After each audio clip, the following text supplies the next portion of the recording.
আমি জানি তোমরা এখন আমার এই ভিডিওটাই দেখছো, তাই সোজাভাবে কথাটা বলি। স্বামীকে হারানোর পর ছেলে মেয়েদের ভবিষ্যৎ গড়ার লক্ষ্যে এই ছোট্ট উদ্যোগ। এই মুহূর্তে আমি রয়েছি তোমাদের অনেকেরই প্রিয় কন্টাই শহরের সেন্ট্রাল বাস স্ট্যান্ডে। দিদি ভালো আছেন? হ্যাঁ ভালো আছি, তুমি ভালো আছো? হ্যাঁ আমি ভালো আছি। বলছি আপনার এই দোকানে কি কি পাওয়া যায়? চটপুরি পাওয়া যায়, আলু কাবলি পাওয়া যায়। কতদিন ধরে আপনি এই বিজনেস করছেন?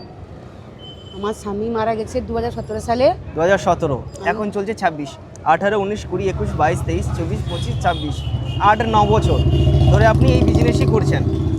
এছাড়া আর আপনি কি করেন? আর কিছু করি না। এটাই করেন তো? মানে কখন থেকে আপনি এখানে বসেন?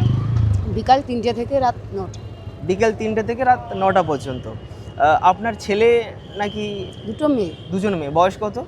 বড়টা 16 বছর হয়েছে, ছোটটা 9 বছর হয়েছে। আমরা তো অনেক জায়গায় ভিডিও করি, তো তোমরা অনেকেই যাও ওইসব দোকানে খাবার দাবার খাওয়ার জন্য কিংবা কিছু কেনার জন্য।